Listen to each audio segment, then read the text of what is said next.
मेरा नाम डॉक्टर वकार मसूद खान है। मैं एक चेस्ट स्पेशलिस्ट हूँ। आज हम बात करेंगे ऐसे लोग जो दमा का भी शिकार हैं और साथ साथ स्मोकिंग भी करते हैं। हमारे पास बहुत सारे ऐसे मरीज़ आते हैं जो दमा के मरीज़ हैं, लेकिन दमा के मरीज़ जो हैं उनके अंदर स्मोकिंग का जो एक रेशो है वो कम होती है। लेकिन बहुत सारे मरीज़ ऐसे होते हैं जो दमा के साथ सिगरेट स्मोकिंग भी करते हैं। देखिए, दमा एक ऐसा मर्ज़ है, आपको पता होना चाहिए, जो आपको ज़िंदगी में बार-बार होता है।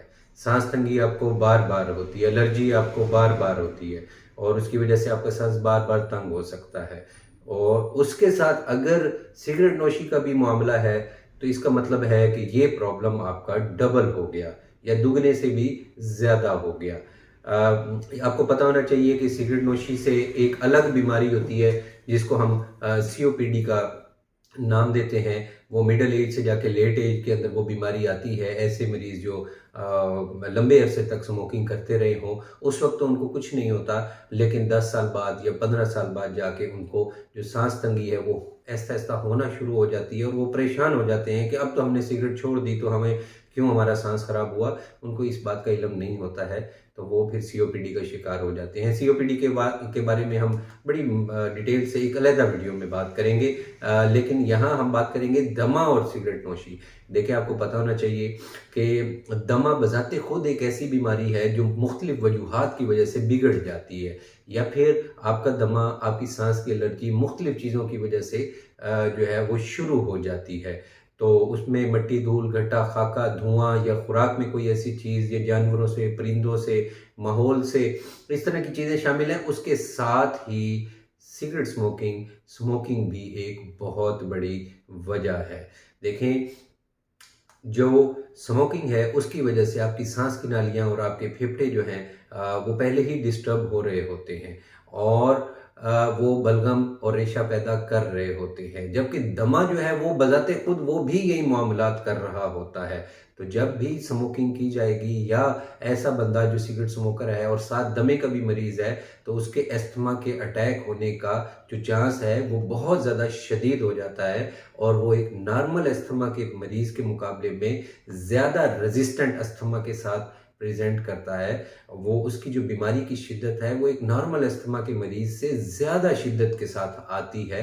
उसका इलाज करना भी नॉर्मल अस्थमा की निस्बत ज़्यादा मुश्किल है और उसके ऊपर ज़्यादा ताकत की दवाइयाँ लगती हैं।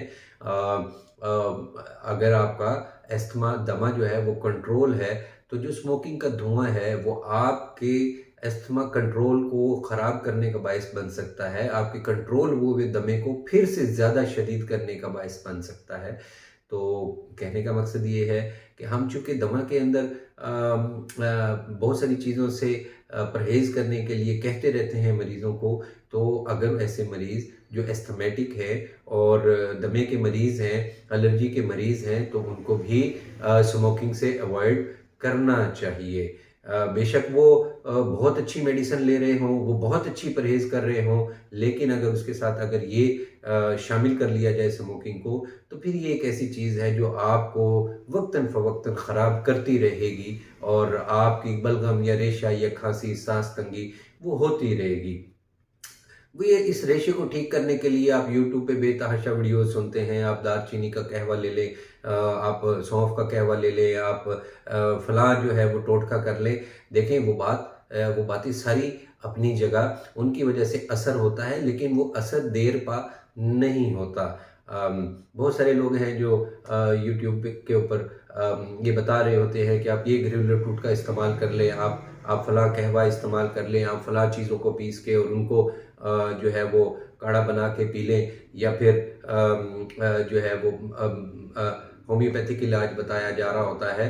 जब एक जो बाकायदा चेस्ट स्पेशलिस्ट पल्मोनोलॉजिस्ट होगा, वो आपके साथ हमेशा लॉन्ग टर्म ट्रीटमेंट की बात करेगा, आपके एक लंबे अरसे के इलाज की बात करेगा, जिसमें आप लंबे अरसे तक सेहतमंद रहें।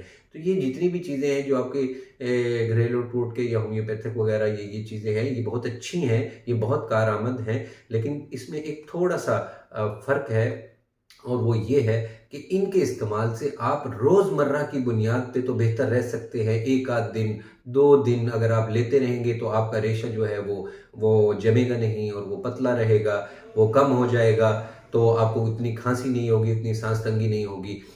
लेकिन वो देर पा नहीं है। वो आपकी एलर्जी को कंट्रोल नहीं कर रहा। एलर्जी वो जो आपका बुनियादी मसला है, वो आपके रेशे को, थोड़ी-सी साँस तंगी को बेहतर कर रहा है, लेकिन आपकी बुनियादी वजह को दूर नहीं कर रहा।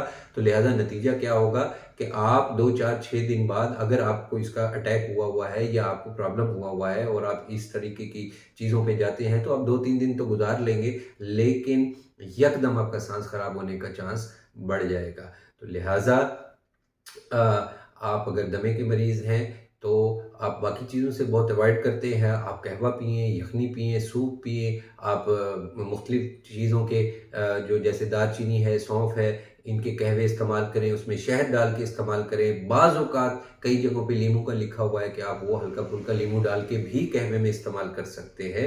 वो इतना प्रॉब्लम नहीं करता, उल्टा एंटीऑक्सीडेंट की वजह से वो आपको फ़ायदा देगा और आपके फेफड़ों के अंदर जो फासिद मादे हैं, उनको कंट्रोल करने में वो बहुत मदद करेगा। लेकिन आप उसके साथ बाकायदा अपना मेडिकल ट्रीटमेंट ज़रूर लें और अगर आप कुछ परहेज़ें नहीं कर रहे तो प्लीज़ आप उन पर तवज्जो दें और अगर स्मोकिंग है तो आप इस आदत को कम करें क्योंकि एलर्जी वाले मरीज़ को स्मोकिंग का धुआँ किसी भी वक़्त शदीद दमे का शिकार कर सकता है। तो ये वो मालूमात हैं जो हम मरीज़ों को रोज़मर्रा की बुनियाद पे देने की कोशिश करते हैं, लेकिन मरीज़ों के रश ज़्यादा होने की वजह से हम उनको नहीं बता पाते। तो इस ज़रूरी समझा गया कि इस वीडियो के अंदर थोड़ी-सी इसके ऊपर बात कर ली जाए।